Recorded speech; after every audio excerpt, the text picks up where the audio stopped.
tidak usah menunggu materinya sambil membahas gitu ya. Jadi questionnya atau pertanyaannya adalah apa yang harus dilakukan agar sebuah program dapat dieksekusi oleh CPU. Nah, ini saya tidak akan tunjuk karena poinnya ini bagi mereka yang mau menyampaikan pendapatnya atau jawabannya. Ya, mungkin di sini saya lihat ada Putu Widiantara ya, NIM 05. Ya, silakan Putu Widiantara.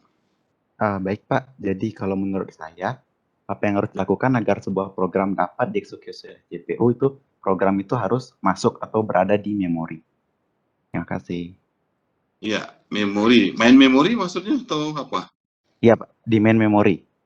Ya, main memori ya. Jadi itu pendapat Putu Widiantara. Mungkin ada yang menyanggah atau menambahkan, silakan.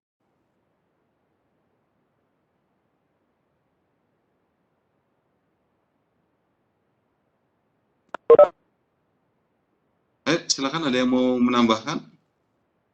Cukup? Gitu?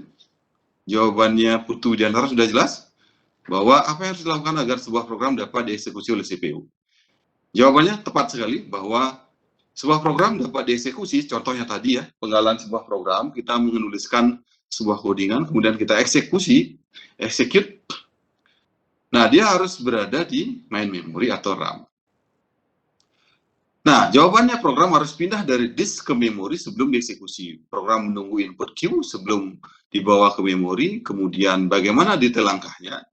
Jadi, potongan program, seperti saya sampaikan tadi, bahwa itu di compile oleh compiler, kemudian objek modul, kemudian linked editor, load modul, kemudian masuk ke dalam main memory. Nah, di main memory yang terlihat pada bagian kanan, itu ada OS, proses, ini kemudian ada OS, ini pasti dia ngambil jatah di dalam bagiannya main memory, kemudian proses tentunya, ini proses yang ini, kemudian ada free memory, sisanya yang belum terpakai dari itu ya, dari proses. Mungkin saja hanya sebagian terpakai, nah sehingga belum penuh ya. Ya, prosesnya begini di dalam eksekusi sebuah program. Sehingga ini menjadi latar belakang pokok bahasan kita hari ini, kenapa membahas manajemen main memory. Atau dalam bahasa lainnya, bagaimana sih, untuk apa kita melakukan manajemen ya, manajemen terhadap memori tersebut gitu. Kalau dalam artinya manajemen itu sendiri kan apa? Mengatur ya, mengatur, kemudian menjadwalkan, POAC, planning, organizing, actuating, dan controlling. Nah, jadi kalau sudah berbicara masalah manajemen, jadi banyak yang harus dilakukan seperti itu. Nah, lanjut di dalam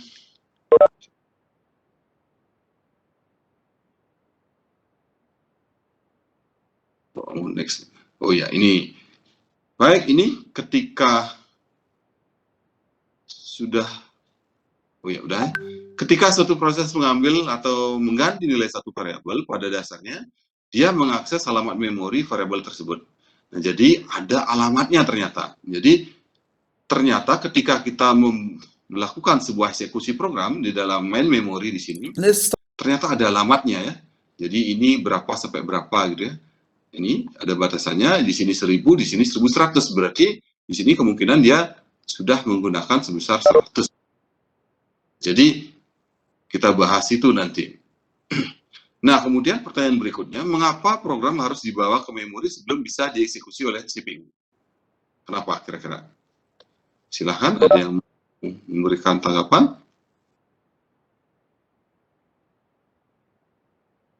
Langsung saja bersuara, Resen, mungkin Made Julia, silahkan. Mungkin karena CPU itu hanya bisa mengakses memori itu secara langsung kali Pak. Hah? Kenapa? Karena memori mengakses secara langsung. Iya, enggak. CPU-nya itu mengakses secara langsung ke memori kayak gitu. Karena memori CPU mengakses. Ya, CPU itu hanya bisa mengakses secara langsung ke memori. Yang lain tidak bisa berarti diakses oleh CPU. Bisa, cuman ke memorinya itu kayak gimana ya? Gimana? Ingat pertemuan pertama kita membahas mengenai arsitektur ya. Bus, ada bus itu, apa yang bisa diakses secara langsung oleh CPU gitu. Sehingga ada apa istilahnya dulu? Ada DMA. Masih ingat? Direct Memory Access. Itu ada konsepnya juga di awal dulu. Ya, saya tampung dulu. Mungkin ada yang lain? Jawabannya? Selain Julia? Silakan Widiantara lagi. Ya Pak, saya ingin menambahkan sedikit. Mungkin karena main memory itu yang paling cepat sih Pak. Jadi setelah di register CPU, cache, kemudian ada main memory. Sehingga biar programnya bisa dengan cepat dieksekusi itu harus masuk ke main memory dulu. Baik, mungkin karena memori sifatnya cepat gitu ya. Paling cepat di antara cache, register, dan lain sebagainya. Seperti dikatakan di antara kita. Baik, kita bahas dulu. Nah, yang pertama, karena CPU hanya bisa mengakses secara langsung main memori dan register saja. Jadi yang lain, termasuk hard disk pun sebetulnya CPU belum punya akses sebetulnya untuk langsung mengakses ke hard disk gitu ya. Nah, sehingga satu-satunya yang bisa diakses secara langsung, seperti jawaban dan Julia tadi, bahwa main memori gitu ya. Nah, tetapi ada juga register yang bisa diakses secara langsung. Nah, akses langsung ke disk terlalu lama. Kalau kita misalkan CPU mengakses hard disk ya, walaupun dia udah SSD atau apa begitu, ini dianggap terlalu lama dibandingkan dengan register dan main memori, sehingga dia CPU tetap beranggapan bahwa atau bisa mengakses pada main memori dan register saja. Nah, register bisa diakses dalam satu cycle ini satu putaran begitu, kemudian memori butuh berapa cycle sehingga butuh cache. Ya. Nah, di sini cache ini biasanya seperti dikatakan tadi Widiantara sudah menyebutkan ada register, cache dan lain sebagainya. Ini dia satu kali ngambil gitu ya. Jadi per milisecond tidak terasa oleh manusia. Nah, di sini dia membutuhkan berapa cycle untuk mengakses sebuah file misalkan seperti itu. Nah, masalahnya bagaimana OS mengalokasikan memori untuk berapa proses? Nah, di sini pertanyaannya sudah masuk ke dalam bagian multitasking atau multiprogramming. Jadi, satu pekerjaan diselesaikan secara bersamaan oleh CPU tersebut. Nah, bagaimana OS mengalokasikan memori untuk beberapa proses?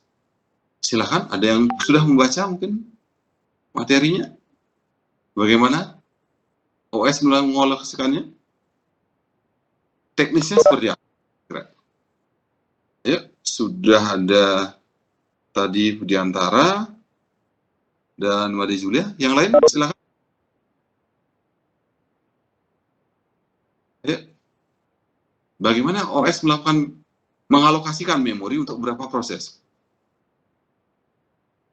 Silakan.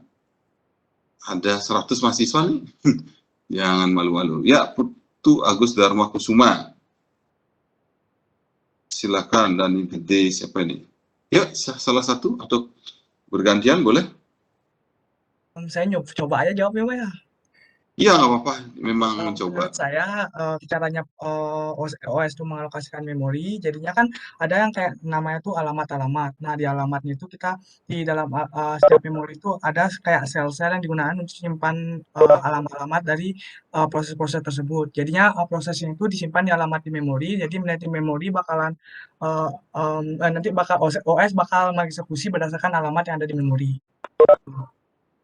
Baik, jadi bersama alamat, address. Yang satu lagi siapa tadi ya? Yang resen? Gede siapa tadi?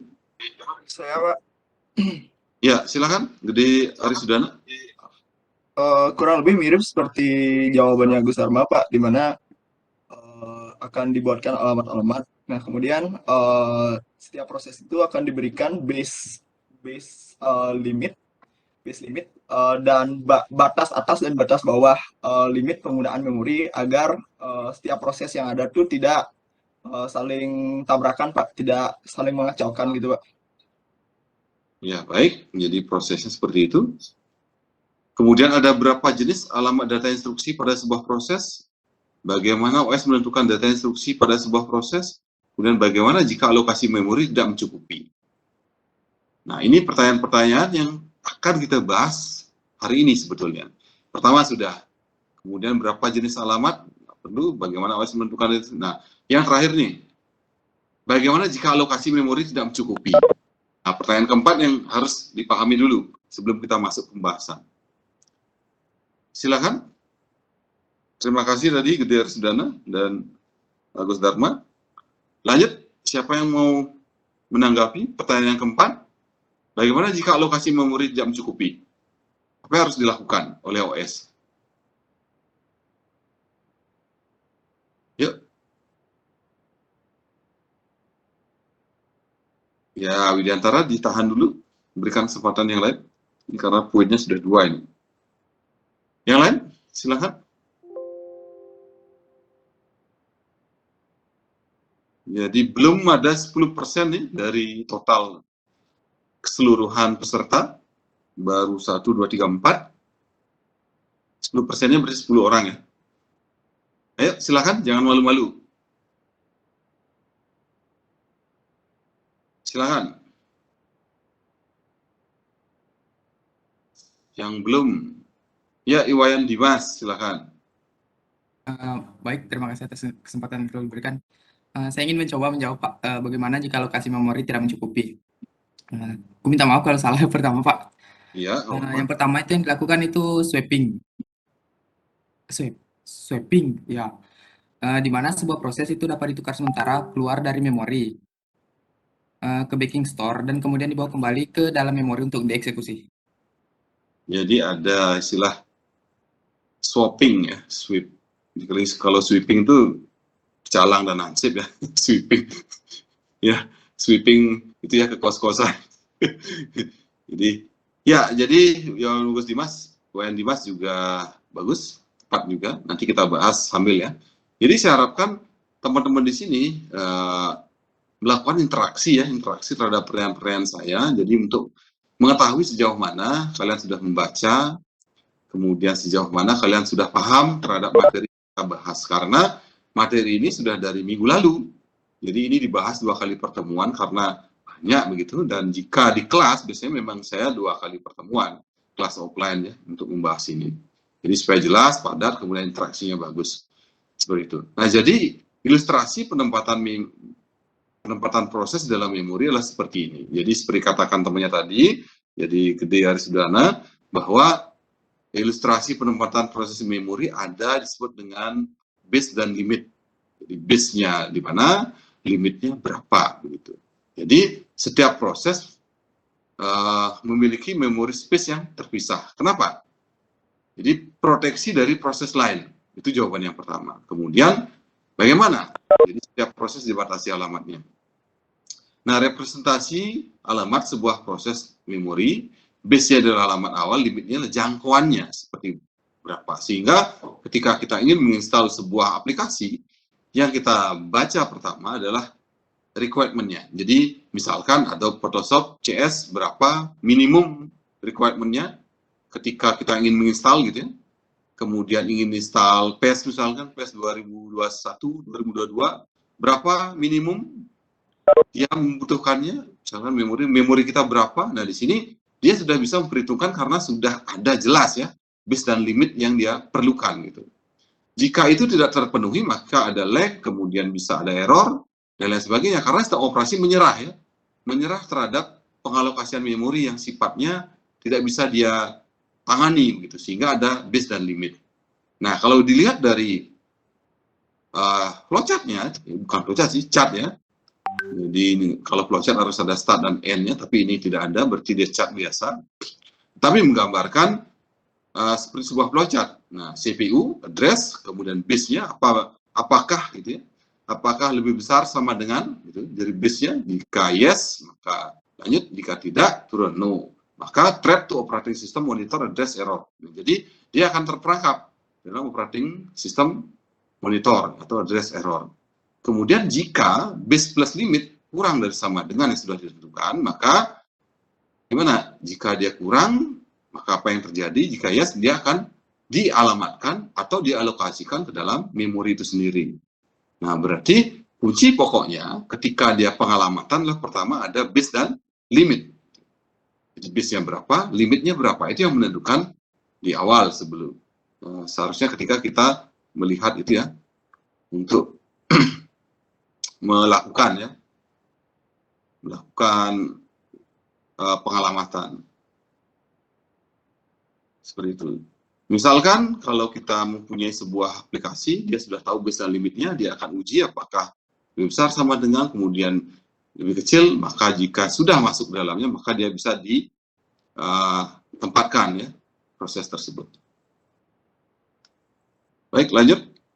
Nah, proses yang dieksekusi CPU meminta akses ke memori pada alamat tertentu, kemudian alamat tersebut izinkan jika alamat diakses dalam proses tersebut, jika alamat lebih besar sama dengan base, dan alamat lebih kecil dari base dan limit, jika sudah ditambahkan gitu ya, base dan limitnya, maka baru bisa dialokasikan ke dalam memori seperti itu. Nah, kemudian materi berikutnya mengenai peningkatan alamat atau address binding.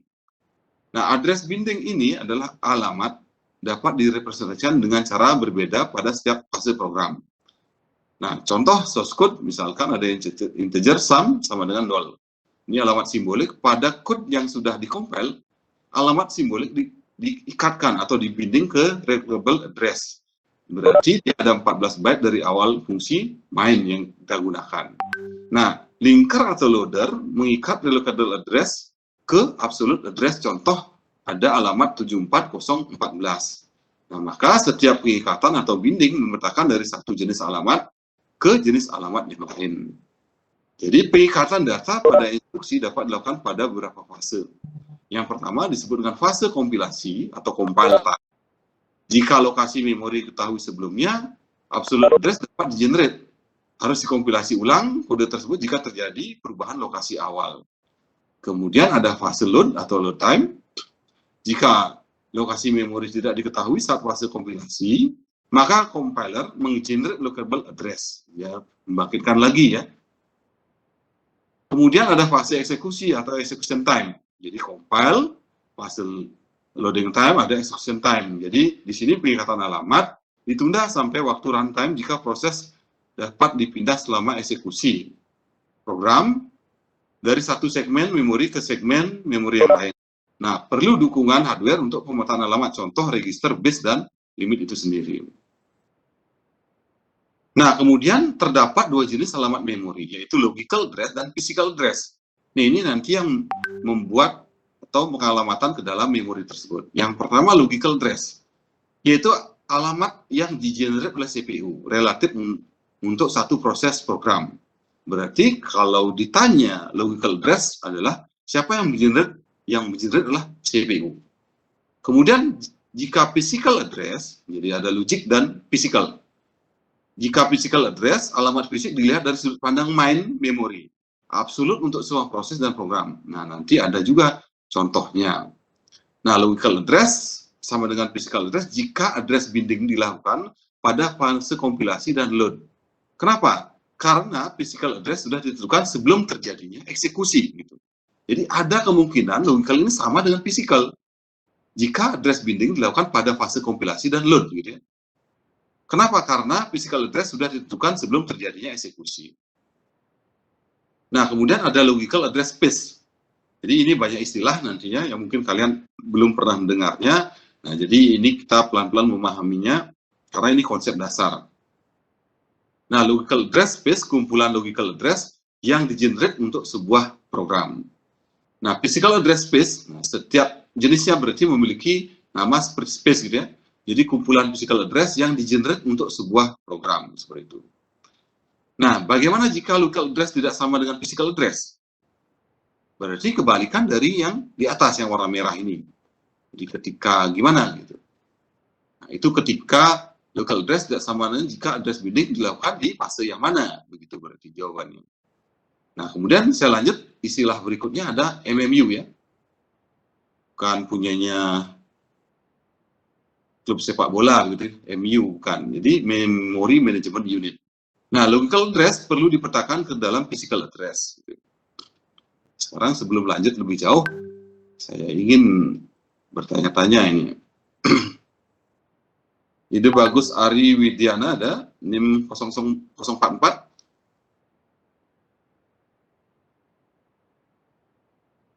Ini Ya, bagus Pak. Ari Widiana. Sendiri, Pak. Ya. Kalau logical address itu di-generate oleh siapa? Bentar, Pak. Apa?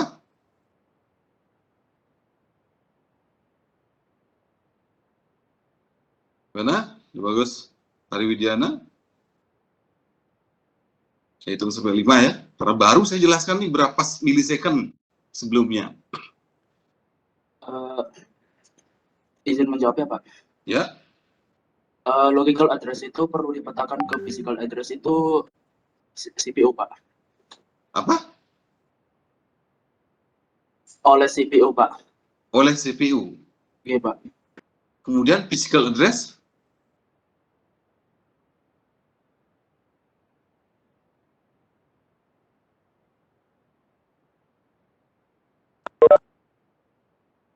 Gimana? Physical address gimana, Gus? Wah, ini tidak menyimak berarti ini. Gak apa-apa.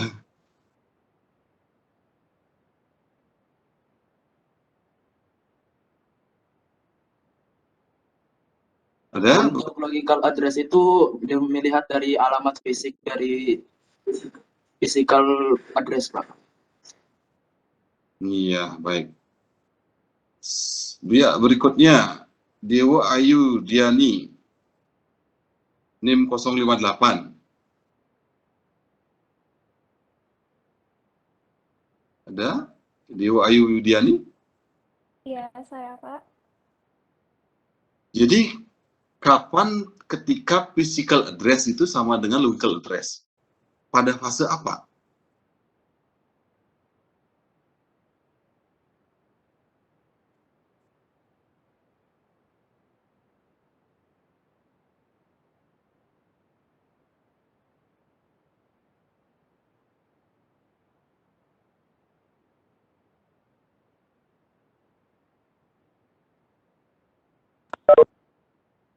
Gimana, Dewayu? Wah, ini tidak menyimak ini. Kalau ada Pak Bayu bisa disuruh nonton di YouTube. Jadi kalau ada Pak Bayu ini udah silakan deh nonton YouTube saja. Gimana, Dewayu? Kapan? Pada fase apa? Ada fase kompilasi dan load, Pak. Iya, itu ya. Jadi sebetulnya ini materi kan baru satu slide yang lalu ya. Slide-nya ini baru berpindah beberapa slide. Jadi saya menguji saja ketika konsentrasi mahasiswa karena 100 orang ini saya juga sebetulnya khawatir juga tidak konsentrasi gitu ya. Jadi pada saat apa, Dewayu? Pada saat fase kompilasi? Kompilasi dan load. Apa? Kompilasi dan load. Load, ya seperti itu contoh. Terima kasih Dewayu. Lanjut, saya akan panggil nanti teman-teman yang secara acak gitu ya, setelah saya menyampaikan beberapa slide.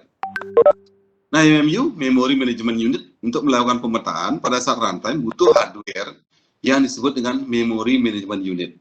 Nah, terdapat beberapa metode, berbagi metode pemetaan dalam memori. Metode paling sederhana menggunakan location register.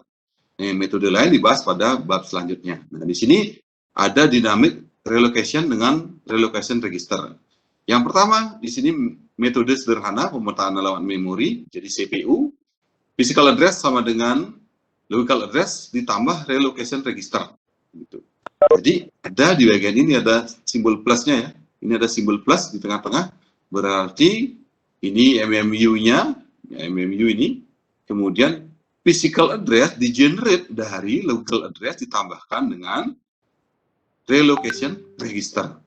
Berarti kapan atau bagaimana physical address di-generate? Ketika logical address ditambahkan dengan relocation register. Relocation register ini sekian, kemudian apa?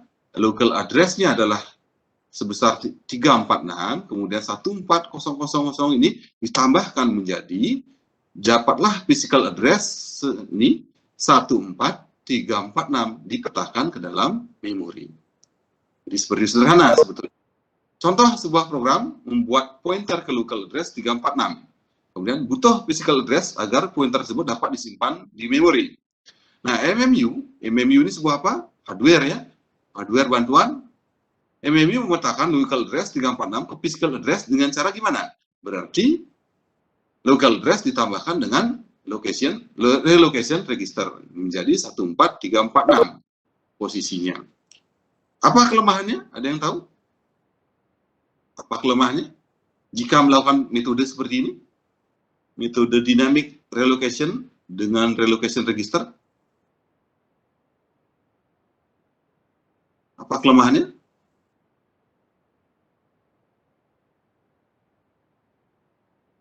Bagaimana prosesnya jika melakukan metode seperti ini untuk pemetaan physical address?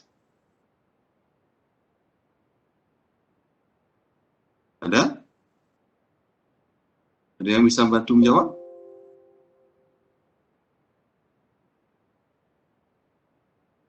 Ayo, silakan. Apa kira-kira kelemahannya?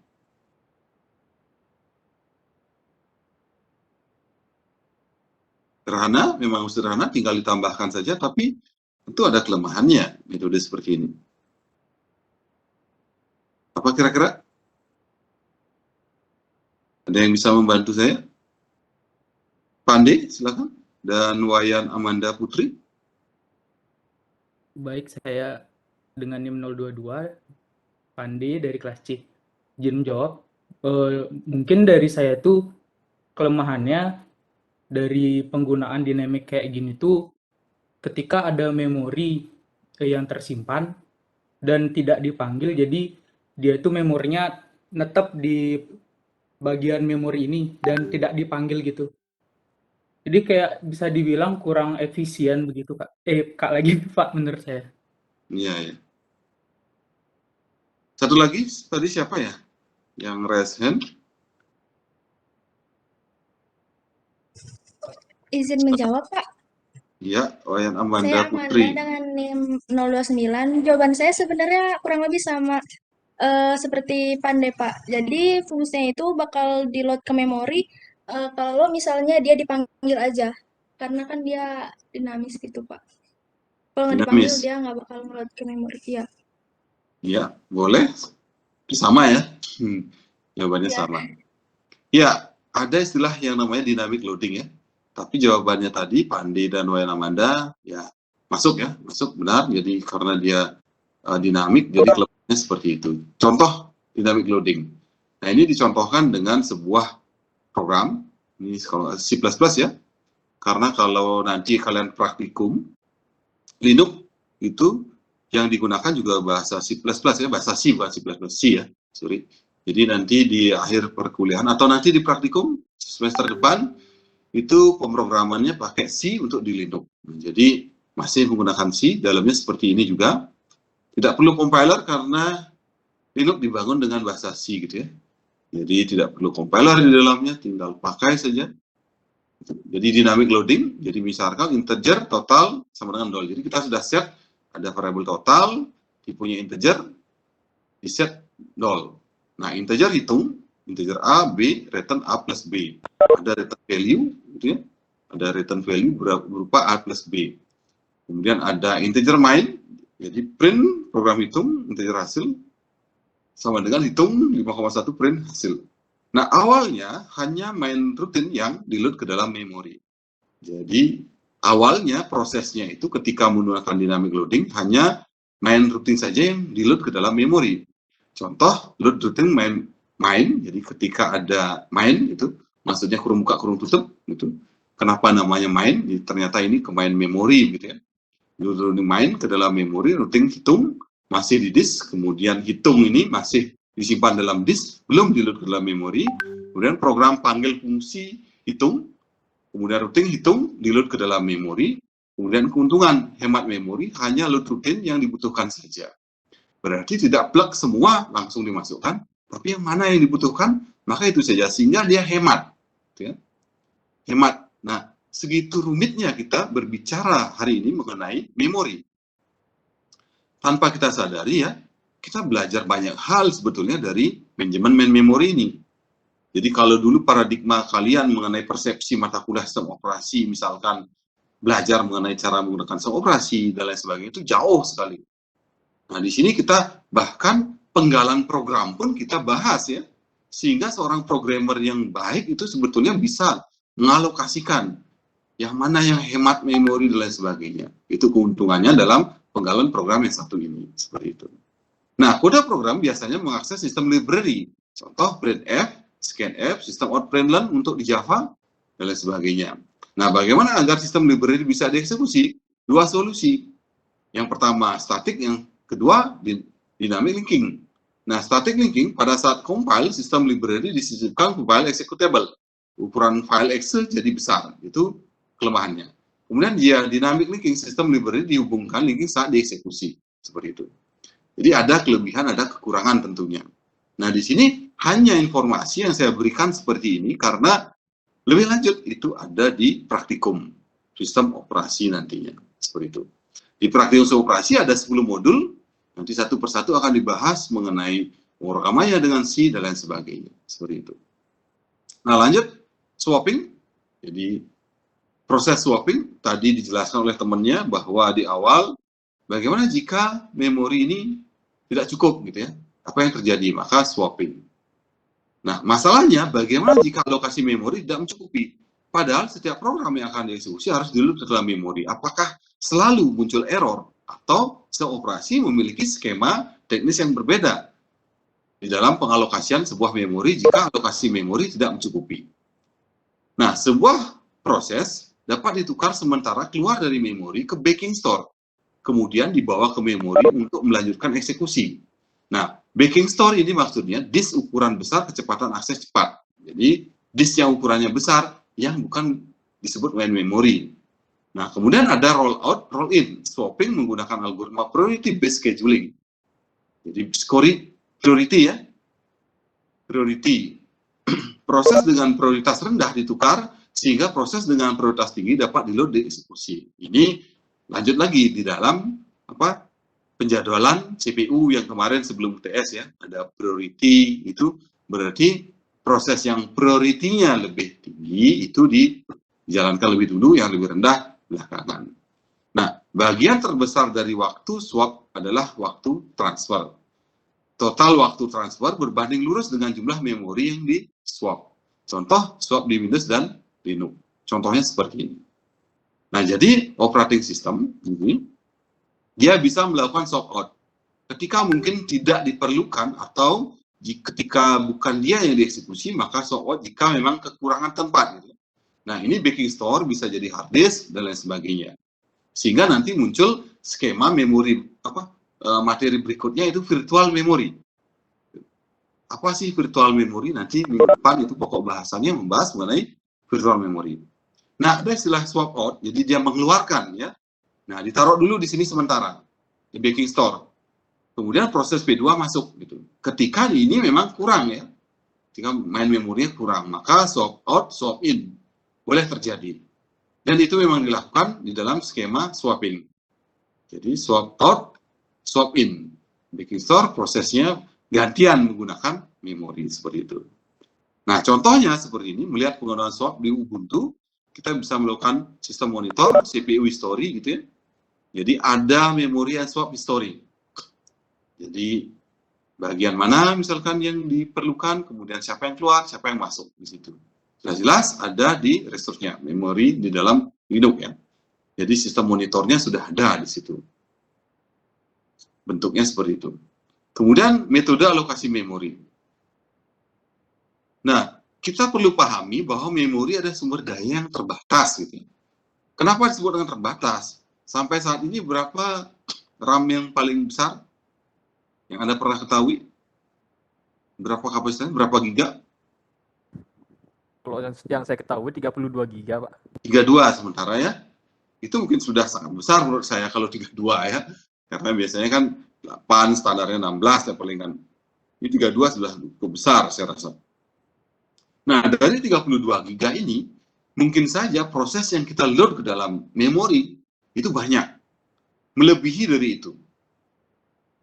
Jadi Anda membuka banyak aplikasi, karena hardware sekarang tangguh gitu ya. Kemudian didukung oleh sistem operasi yang juga tangguh, maka Anda meload banyak aplikasi, jadi mengeksekusi prosesnya, kemudian dan lain sebagainya. Nah, perlu diketahui bahwa memori kita adalah sumber daya yang terbatas. Memori harus dialokasikan untuk dua komponen, yaitu sistem operasi dan proses user. Jadi stop operasi ini wajib karena pasti dia ambil itu di dalam memori. Tidak mungkin semua user proses yang ambil, tetapi stop operasi ini pasti dia minta alokasi karena dia harus berjalan juga. Nah, masalahnya bagaimana mengalokasikan sumber daya memori yang terbatas ini? Nah, metode alokasi memori, cara yang dipakai oleh stop operasi untuk mengalokasikan memori bagi proses yang sedang berjalan, yaitu yang pertama, continuous memory allocation. Kemudian ada segmentation, ada paging, ya, berarti ada 3 proses ini, ada continuous memory allocation, segmentation, dan paging. Gitu. Nah, contoh kasus, misalkan, ada proses, ada kebutuhan memori, ada waktu masuk. Nah, ada free memory sebesar 100 M misalkan. Kita tidak berbicara mega atau berapa, yang jelas ukurannya 100 M misalkan. Nah, kebutuhan memorinya P1 25 M, P2 20 M, waktu masuknya sudah ditentukan, berarti sama ya, seperti arrival time di waktu penjadwalan CPU, kemudian P4 40, P5 15. Nah, kemudian kita gunakan salah satu contoh yaitu metode yang pertama, continuous memory allocation, berarti alokasi memori berurutan. Nah, bagaimana prosesnya? Nah, memori dibagi menjadi satu atau beberapa partisi. Satu partisi hanya dialokasikan untuk satu proses. Nah, berdasarkan jumlah partisinya, metode ini dibagi menjadi 2. Jadi metode continuous allocation ini juga ada di dalamnya dibagi 2 lagi, yaitu single partition dan multiple partition. Nah, yang pertama kita bahas yaitu single partition continuous allocation. Nah, memori dibagi menjadi satu partisi. Hanya ada satu proses yang dapat di-load ke memori sekali waktu. Tidak ada konsep concurrency atau paralelisme. Masalahnya, bagaimana cara agar beberapa proses dapat di-load secara bersamaan? Nah, ini muncul masalah ketika menggunakan single partition continuous allocation. Seperti itu. Kemudian yang kedua, multiple partition continuous allocation. Ini jenis yang kedua. Tadi single, sekarang multiple. Memori dibagi menjadi beberapa partisi atau bagian. Setiap partisi dialokasikan untuk satu proses. Jumlah proses yang dapat berjalan secara concurrent, yaitu jumlah partisi tersebut. Nah, ada 2 cara pembagian partisi, berdasarkan cara penentuan ukuran partisi, yaitu fixed size partition, ada variable size partition. Nah, kemudian kita bahas satu, ini seperti berjilid-jilid gitu ya, di dalamnya ada bagian lagi, di dalamnya ada bagian lagi. Nah, yang pertama, pada fixed size continuous allocation, ukuran setiap partisi bersifat statis dan tidak dapat diubah sepanjang operasi berjalan. Jadi ketika dia sudah berjalan, ditentukan berapa ukurannya per partisinya, itu dia sudah fix gitu. Nah, makanya namanya fixed size partition. Kemudian pada memori terdapat hole atau partisi bebas. Hole ini blok dari memori yang tidak terpakai. Ukuran hole statis. Nah, mekanisme jika proses datang akan dialokasikan ke memori pada hole yang cukup untuk proses tersebut. Sisa alokasi pada satu hole tidak dapat dipakai proses lain. Jika proses selesai, alokasinya menjadi hole. Contohnya seperti ini. Contoh kasus OS bahwa P1 25, maka hole 1 dialokasikan langsung ini ya. Ini P1 25. Nah, berarti ini jawabannya nih. Ini jawabannya. Jadi jangan bingung. Jawabannya ini hole berarti ruang kosong. Ini partisinya gitu ya. Ada ruang hole 1 kosong sebanyak 25, hole 2 30, hole 3 25, hole 4 20. P1 kita alokasikan kemana? Ya, langsung aja ke sini. Ya. Masuk ya, 25 pas gitu. Kemudian hole 2 sebanyak 20, maka di mana? Bisa masuk hole 3, hole 2? Bisa? Ini ke sini? Bisa ya? Bisa masuk. Kemudian P3, proses yang ketiga, gimana? Bisa juga masuk ke sini. Pas ya. Kemudian hole 2 pas. Gitu. Jadi bisa dimasukkan sehingga hasilnya jadi seperti ini. Jadi sisa. Nah, di sini sisa ini tadi konsepnya gimana? Karena yang dipakai di P2 itu hanya 20, berarti sisa 10. 10 ini dia ya, sisa 10. Sisanya ya, tidak digunakan semua. Nah, pada contoh yang tadi, fixed size, apa? Ketika bicara fixed size, ini saya balik lagi.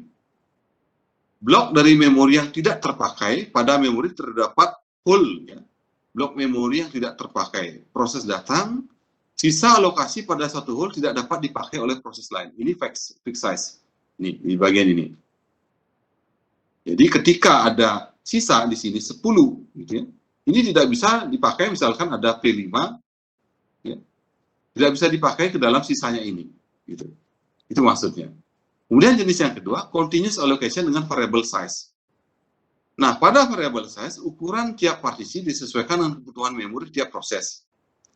Pada proses tersebut terdapat hole atau partisi bebas. Kemudian mekanisme, jika proses datang akan dialokasikan ke memori pada hole yang cukup untuk proses tersebut. Jika proses selesai, alokasi jadi hole. Nah, dua hole yang bertetangga dapat digabung. Nah, ini bedanya.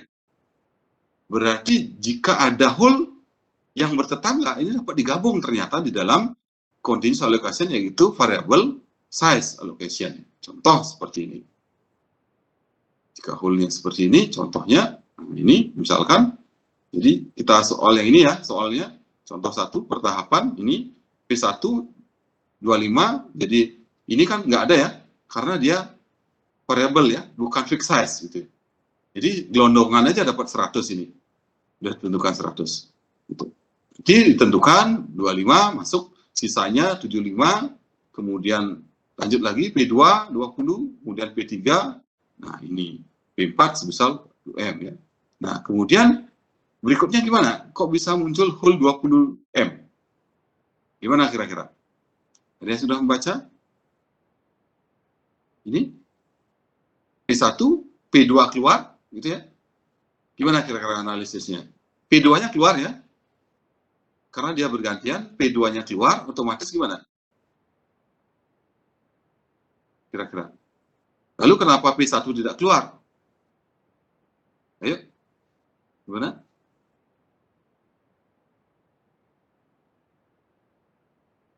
P4, setelah P4 ada P5. Ada yang sudah membaca atau menonton, menyimak video mengenai contoh fixed size-nya? Jadi P1-nya tetap, P2-nya yang keluar, masuk P5. Gitu ya. Silakan, Pandai, Gede, Dani. Izin menjawab, Pak. Iya. Dari slide sebelumnya itu saya perhatikan ada waktu execute. Mungkin dari itu ya, Pak. Soalnya saya lihat di sini tuh ada 3 P2, kemudian P2-nya hilang. Jadi udah 3 kali, dan kemudian dia selesai gitu, Pak. Iya, jadi waktu seperti di di proses gancat itu kan ada waktunya ya. Nah, berarti P1 ini kenapa dia masih tetap situ? Karena warga eksekusinya sebanyak 5. Kemudian P2-nya 3, P3-nya 2. Berarti gimana? Tergantung waktu masuknya juga. Jadi diperhitungkan juga waktu masuknya kapan, kan tinggal dikurangi gitu ya. Jadi ketika dia misalkan ini ya, lanjut, sebentar slide kok nggak mau berpindah. Lanjut, P1 masuk ya. P1 datang di waktu ke 0 ya. Kemudian P2 masuk, setelah P2 P3. Kemudian P4 gitu ya. Kemudian di sini apa yang pertama keluar kira-kira?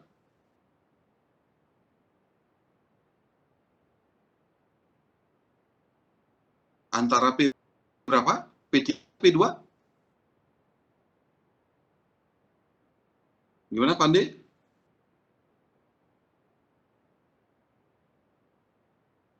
Jadi karena waktu masuk dan waktu execute-nya di bagian akhir tuh jadi sama, maka keduanya, Pak. Dan pas itu juga P5-nya datang gitu. P5 datang. Nah, sehingga aturannya di variable size, maka jika dia bertetangga menjadi apa? Bisa digabung gitu ya, yang variable size ini. Sehingga dua hole tadi, yang bekas P2 dan P3 itu akan menjadi sebuah hole baru yang size-nya itu bisa digabung. Nah, itu berarti prosesnya seperti itu. Jadi kurang lebih hanya dipahami seperti itu. Jadi tidak sangat rumit gitu ya, bukan juga. Nanti prosesnya juga sama seperti itu dan dilanjut nanti sampai selesai gitu. Nah, kemudian dynamic storage allocation, di sini problem, ada beberapa metode untuk memasukkan end proses baru ke hole yang tersedia gitu. Ada fast fit, nah ini masuk lagi ke algoritma lagi. Jadi banyak sebetulnya yang bisa kita bahas di sini, sehingga dulu memang benar 2 kali pertemuan, tidak cukup 1 kali pertemuan. Jadi yang pertama, ini pun sebetulnya saya menjelaskan agak terkejar-kejar sedikit materinya karena waktunya. Kita nggak kerasa ini sudah 1 jam sebetulnya.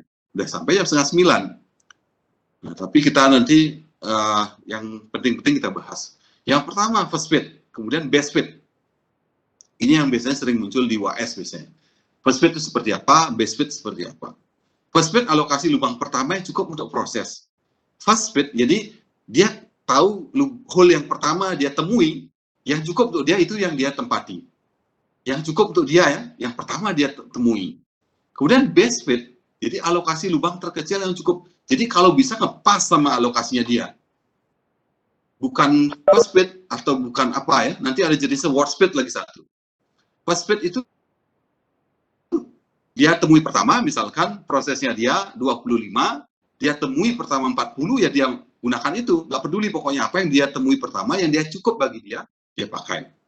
Kalau best fit, dia akan memeriksa semuanya yang benar-benar pas untuk dia, sehingga hole yang sisanya itu tidak terlalu banyak.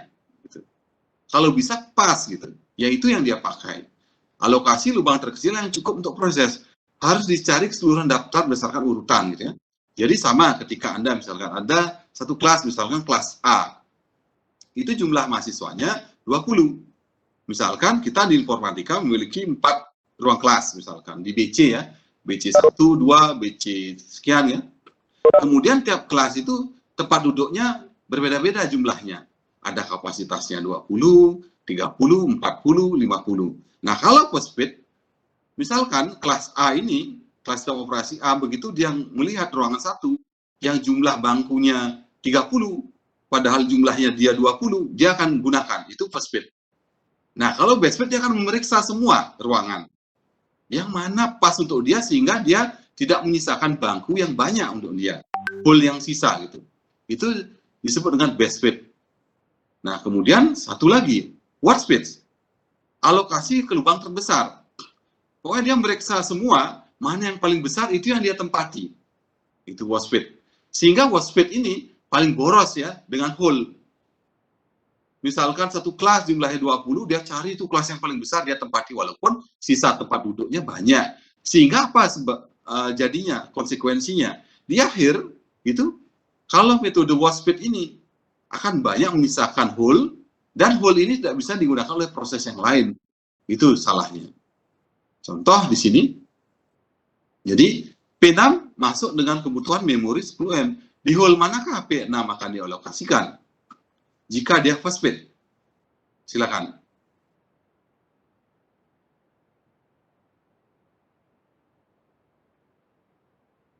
Ya, tunggu dulu. Yang lain dulu, yang lain. Izin menjawab, Pak.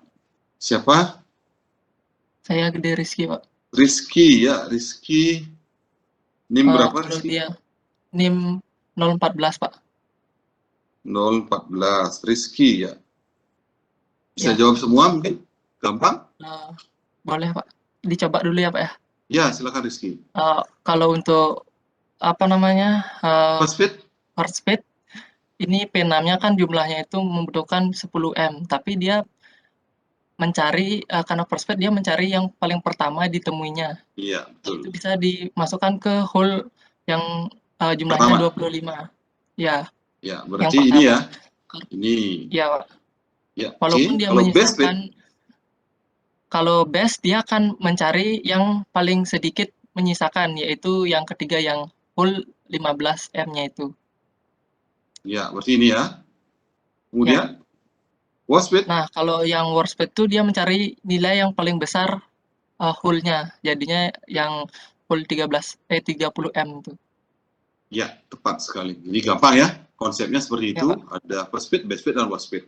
Jadi ketika nanti quiz atau apa, ada ditanyakan mengenai best fit bagaimana, best fit, nah sudah jelas konsepnya seperti itu. Nah, kemudian ada satu lagi, masalah fragmentasi. Nah, fragmentasi ini, jadi terkait nanti ada software, mungkin kalian pernah mendengar ada defrag gitu ya, defrag disk. Kemudian apalagi yang memepetkan isi hard disk gitu ya, seperti diatur gitu ya. Apa yang namanya? Dulu kalau pakai Windows itu sering saya waktu kuliah tuh pakai itu. Merapikan isinya gitu ya. Jadi ada hole-hole yang kosong itu pepetkan, hole yang kosong digabungkan kemudian. Masalah satu, fragmentasi eksternal, yaitu misalkan P6 masuk dengan kebutuhan memori 40, total hole tersedia, hole 1 plus hole 2 plus hole 3 jika digabung gitu ya. Ini jika digabung ya, ini ada kosong sebesar sekian, kosong sebesar sekian. Nah, kalau menggunakannya statik, kita nggak bisa gabung ini. Nah, kalau variabel kan bisa digabung katanya. Nah, total hole tersedia, hole 1 jika ditambah hole 2, tambah hole 3 dapat 70. Berarti secara teori, P6 ini bisa masuk sebetulnya. Dengan sisanya 70M ini. Nah, pertanyaannya, bisakah P6 dialokasikan? Tidak, ya, jawabannya tidak. Kenapa? Ada fragmentasi eksternal. Total memori tersedia cukup, tapi mereka tidak berurutan. Karena kan aturannya dia harus bertetangga gitu ya. Bertetangga baru bisa digabungkan, itu masalahnya. Nah, kenapa ini tidak bisa? Karena ada fragmentasi eksternal namanya. Total memori tersedia cukup, tetapi mereka tidak berurutan atau continuous. Seperti itu. Itu masalahnya fragmentasi eksternal.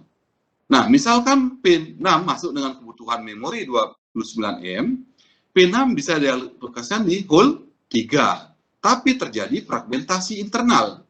Jumlah alokasi cukup, tapi sisa sedikit sekali untuk bisa dipakai proses yang lain gitu. Jadi ketika ada proses P7 gitu misalkan, ini juga nggak bisa, karena terjadi fragmentasi eksternal, karena dipakai 29, sisanya 1, tidak mungkin juga proses yang lain juga masuk, seperti itu. Itu fragmentasi eksternal dan fragmentasi internal. Nah, fragmentasi eksternal dapat diatasi dengan compaction. Nah, geser dan pindah lokasi memori dari setiap proses hanya memungkinkan jika pengalamatan memori dilakukan pada saat eksekusi. Seperti itu. Itu yang dilakukan ya, ketika misalkan gimana cara mengatasi fragmentasi eksternal. Yang tadi hole-nya banyak tetapi tidak bertetangga. Nah, itu bisa digeser. Seperti itu. Kemudian lanjut, kalau sampai di sana ada pertanyaan? Kalau sampai tadi, fragmentasi eksternal? Sudah paham ya? Jadi konsepnya masih sederhana saja. Kalau konsentrasi menyimak perkuliahan hari ini, saya rasa tidak ada masalah. Seperti itu. Kemudian ada proteksi memori sekarang. Nah, ini lanjut lagi ke bagian sebelumnya. Ada bagian seperti ini, CPU, local address, dan jika kurang, maka masuk di physical address. Nah, alokasi memori untuk satu proses perlu diproteksi agar tidak diakses proses lain. Nah, ini menjawab ketika, gimana nih, ada campur aduk misalkan dengan proses yang lain, gimana? Nah, di sini ada yang disebut dengan proteksi memori. Bagaimana proteksi memori? Bagaimana caranya? Gunakan 2 register.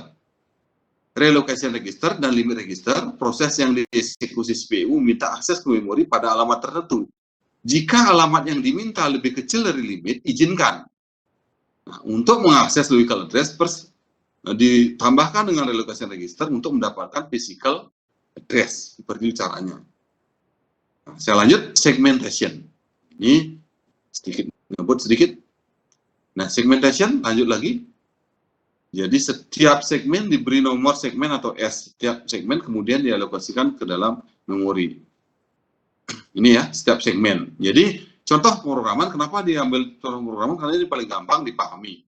Jadi ada function, ada variable, dan lain sebagainya. Nah, fungsi main, function, kemudian variable global, standard lib, segment hit, kemudian stack thread.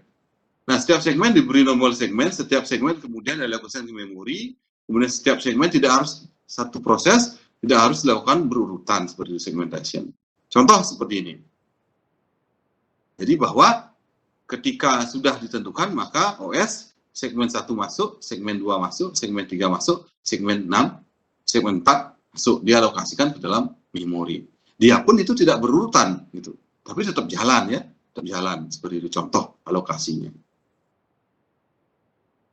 Ini sudah masuk, ini sudah bagaimana cara kerjanya. Nah, ini bisa kalian baca sendiri. Baik, sudah ada yang mau ditanyakan? Saya akan tanya-tanya dulu nih dengan beberapa teman. Loh, Arimas Pratiwi ada? Halo Arimas? Iya, Pak. Ya. Apa yang dimaksud dengan fragmentasi eksternal?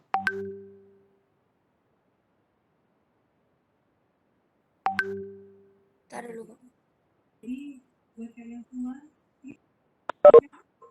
Hanya 5 second.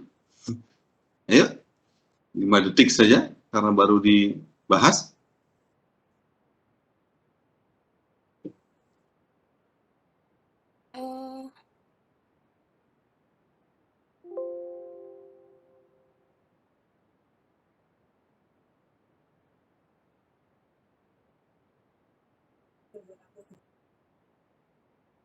Eh, Ayo.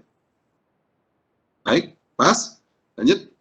Niluh Putu Ayu Siwastuti, NIM 103. izin menjawab, Pak. Mana Rimas, sudah bisa?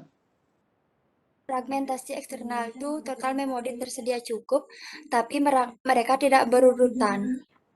Berurutan. Jadi memori cukup tapi tidak berurutan.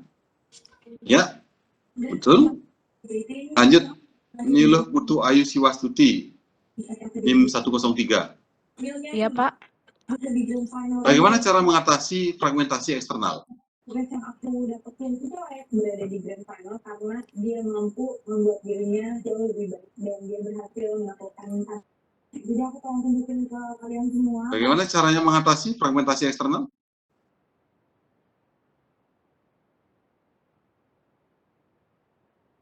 Izin menjawab, Pak.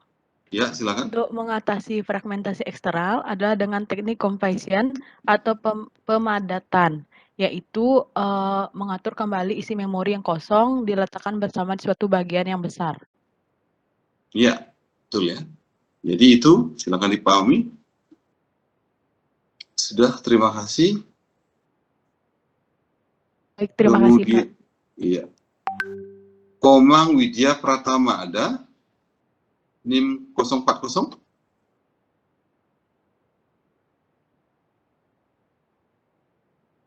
Komang Widya Pratama? Widya? Komang Widya? Pas, nggak ada? Kemana ini? Tidak menyimak. Naurah Adinda Putri. Silakan. Naurah, NIM 086. Halo Pak, saya Adit Pak, Widya Adit Pak, mohon maaf. Mana Widya? Panggil ini. Sambil ngapain ini? Enggak ngapain. Ya, apa yang disebut dengan fragmentasi internal?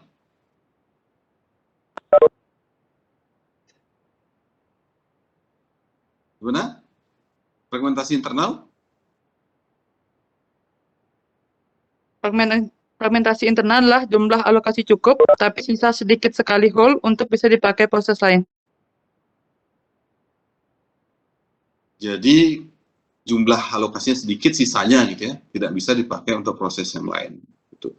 Ya, betul sekali. Jadi saya harapkan adik-adik sekalian, walaupun kuliahnya online, tetap harus pada menyimak ya, jangan hilang konsentrasinya karena kita bahas hari ini ya, seperti itu.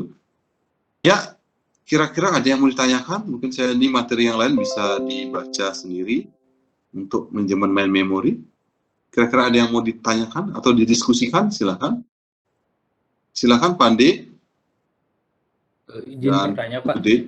Ya, Tadi silakan. kan ada beberapa metode untuk masukkan N ke hole yang tersedia. Nah, di sana itu ada best fit. Terus ada harus mencari ke seluruh daftar.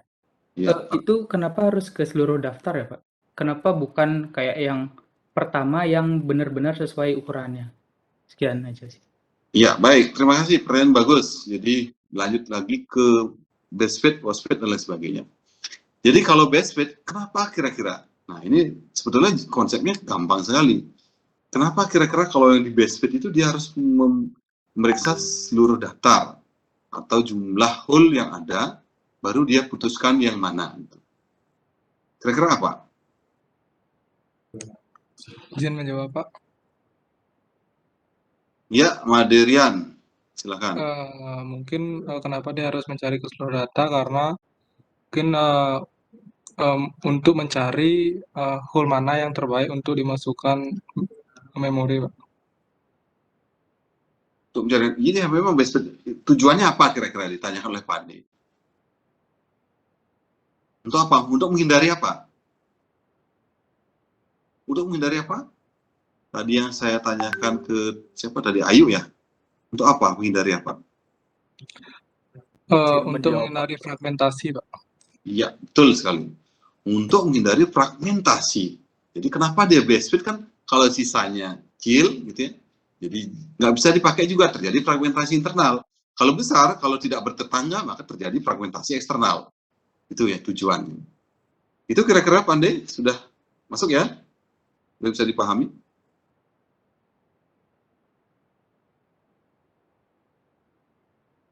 Ada yang memberikan tanggapan lain? Selain Maderian tadi? Izin bertanya, Pak. Ya, silakan. Murah, bagus. Tadi kan sudah dijelaskan apa namanya tuh logical memory. Lah, logical memory itu kan adalah memori yang di-generate oleh CPU berupa kode. Nah, kodenya ini berupa hashing atau bagaimana, Pak? Untuk generate kode atau alamatnya itu? Kodenya itu berupa alamat, angka. Jadi setiap operasi mengenerate itu maksudnya membangkitkan ya. Kayak orang ketika mahasiswa baru daftar sebagai mahasiswa baru diberikan NIM ya. Yang mengenerate NIM siapa? Ya kampusnya, seperti itu contohnya. Jadi angkanya itu digenerate oleh setiap operasi sesuai dengan kapasitas memori yang dia miliki gitu. Jadi ya generate aja, mereka punya metode untuk mengenerate itu, kemudian gimana nih supaya bisa diterjemahkan oleh setiap operasi masuk dalam memori. Jadi tambahkan logical plus tambah apa, sehingga dia bisa dialamatkan dengan pas gitu. Tidak berbenturan misalkan dengan memori proses yang lain sedang berjalan gitu. Seperti itu. Berupa angka ya. Sama halnya, dia kan ada register limit gitu ya. Jadi sama isinya nomor. Kalau proses juga ada PID namanya, proses ID gitu ya. Nah, sama seperti itu. Jadi generate oleh setiap operasi. Gitu. Ada lagi silakan. Ini Pak, struktur. izin bertanya, Pak. Iya, silakan. Perkenalkan, nama saya Putra Utama Kusuma, NIM 009. Saya ingin bertanya, Pak, kan sesuai dengan pembelajaran kita kan main memory atau biasa kita dengan RAM.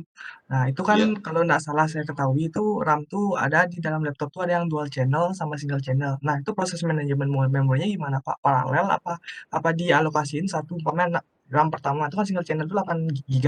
Terus yang dual channel itu 8 GB. Itu apakah di secara gimana bilangnya dialokasikan dulu yang di single channel baru di dual channel apa secara paralel dia langsung di secara gini? Iya, kalau setahu saya itu berbeda dengan CPU ya. Nah, kalau CPU itu ada yang disebut dengan sleep, ada yang disebut dengan apa lagi? Yang master gitu ya.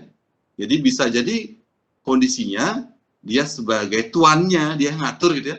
Pokoknya misalkan ada core-nya 4 kalau prosesor ya. Misalkan core-nya 4 ini satu sebagai master, sisanya sebagai sleep. Atau keempatnya sebagai master. Nah, kalau RAM ini menurut pengalaman saya atau buku yang baca, ini semuanya dia paralel, langsung keseluruhan bekerja gitu ya. Jadi tidak ada slave, tidak ada master, dia langsung, karena slotnya itu pun kalau kita bagi-bagi slot 1, slot 2 nggak ada bedanya gitu. Prosesnya yang mana lebih cepatnya nggak ada bedanya, mereka karena sudah langsung terhubung dengan ini mainboard gitu ya.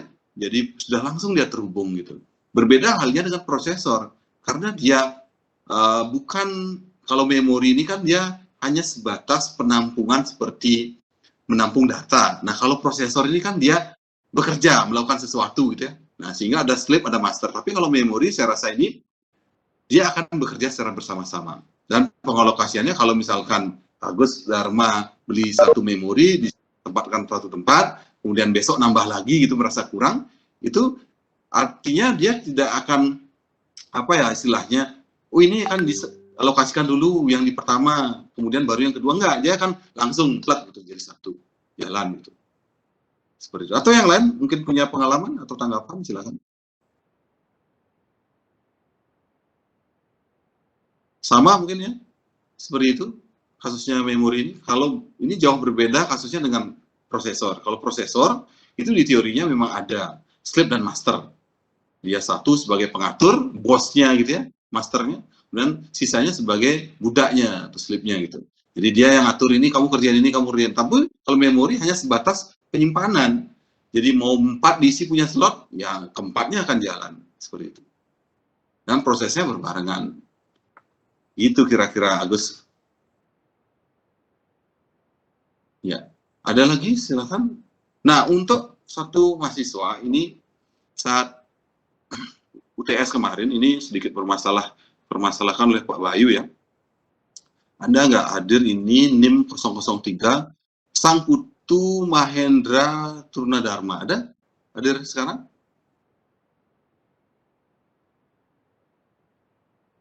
NIM 003 Sangputu Mahendra Turnadharma. Ada?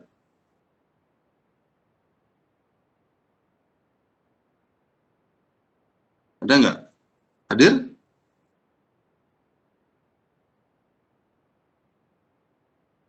Ada? Sangputu Mahendra kayaknya nggak hadir ya? Kalau ini dia di kelas apa ya Sangputu Mahendra ini? Mungkin Kortinya bisa membantu saya?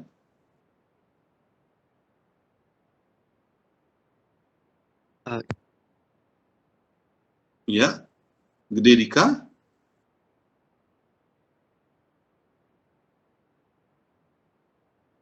Permisi Pak, coba kalau nggak salah ya Pak ya, ini Sang Putu ini dia kakak kelas Pak, angkatan 20. Oh, sorry ya. Oh iya ya, 20 betul. Iya. Sang Putu, oh iya, betul ini angkatan 2021 ya teman-teman ya. Ini berarti dia, iya. Ya, nanti saya hubungi secara pribadi saja ya. Karena kalau seperti ini juga susah ya. Karena kemarin itu banyak kakak tingkat yang artinya tidak bisa skripsian gara-gara ada mata kuliah yang tidak lulus gitu ya. Jadi efeknya ternyata panjang.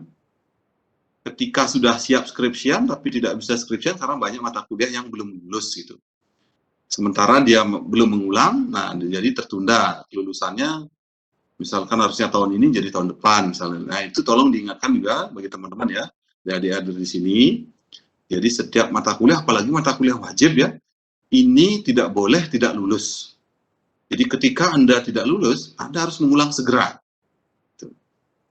Segera karena TA atau skripsi, PKL dan lain sebagainya itu dilihat transkrip oleh PA-nya ketika kurang atau masih ada nilai D atau E, itu akan mempengaruhi waktu kelulusannya, gitu ya. Jadi itu akan menghambat. Jadi tolong nanti banyak ini sepertinya di tahun sebelumnya mungkin ada yang berapa tidak lulus gitu ya di mata kuliah ini. Jadi diperhatikan jangan sampai terjadi pada kalian. Seperti itu. Baik, ada lagi yang mau tanyakan nanti materi berikutnya atau di slide yang tadi dilanjutkan ya dibaca sendiri. Saya rasa intinya itu saja. Jadi tadi ada fragmentasi, ada base fit, worst fit dan lain sebagainya. Itu konsep-konsep dasar dari manajemen memori. Itu. Saya rasa tadi saya sudah panggil beberapa mahasiswa sebagai sampel saja.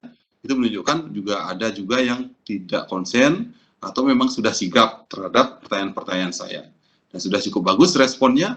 Di sini hadir ini 103 peserta. Nah itu 103 ya.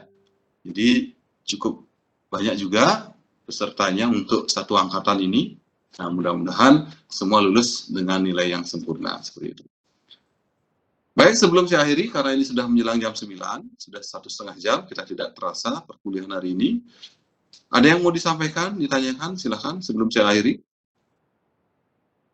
Pak, izin bertanya, Pak. Ya, silakan, Matthew.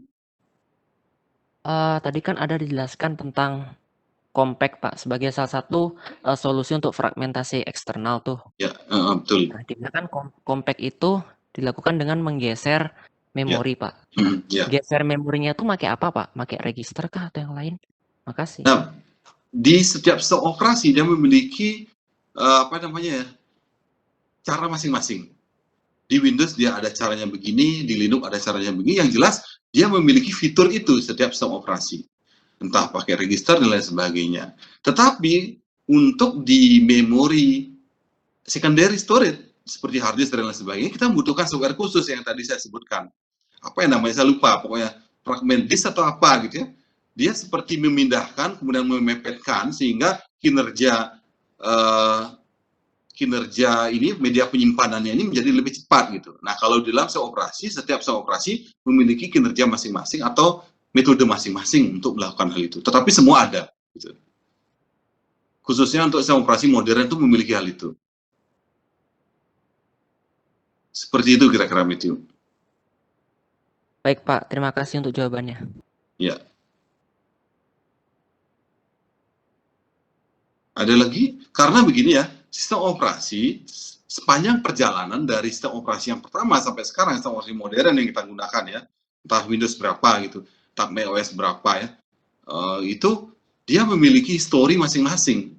Kenapa muncul fragmentasi eksternal? Kan itu dia sudah pernah pengalaman istilahnya, oh ini terjadi. Seperti di DOS misalkan dulu, oh apa yang terjadi di memori ini? Karena di zaman DOS dulu itu memorinya kan bukan gigaan ya, mega gitu ya. Di saya zaman kuliah pun RAM-nya itu paling besar seorang gamers itu 512 mega gitu, nggak ada giga. Nah ini kan dulu kalau zamannya DOS ini paling memorinya itu RAM-nya paling 5 mega, 10 mega begitu. Ini ketahuan sekali ketika dia tidak ada misalnya fragmentasi dan lain sebagainya.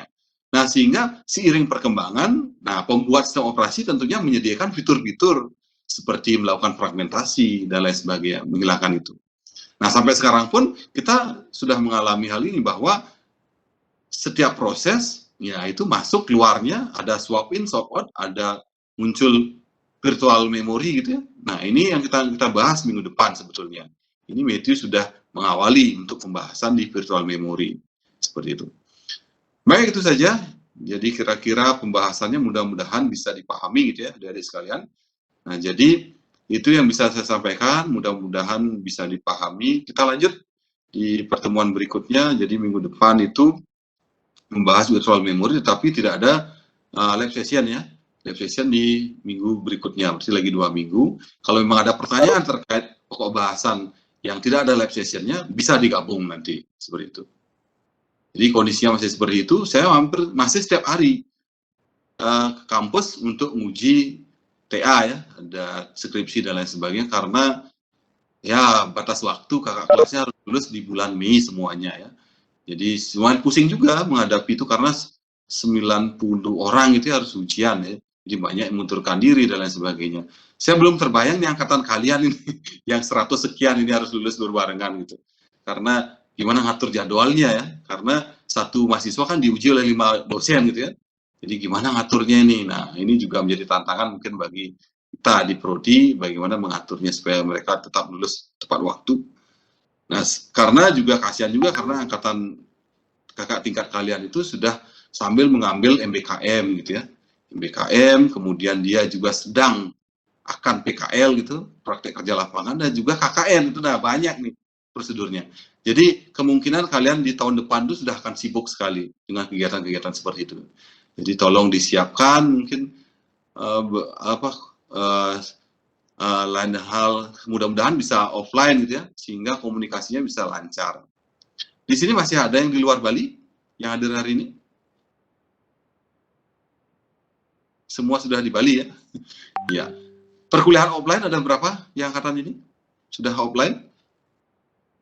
Full offline? Belum ada?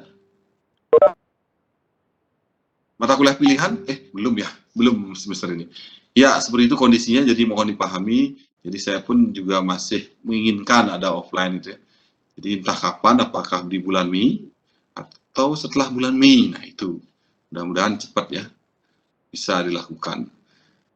Baik, kalau begitu saya akan akhiri, sudah jam 9. Semoga dalam keadaan sehat dimanapun berada, kita bertemu pada live session berikutnya. Ya, saya akan akhiri, selamat malam semuanya. Saya izin untuk end meeting ya. Selamat malam. Terima kasih Pak, selamat malam. Selamat malam Pak, terima kasih Pak.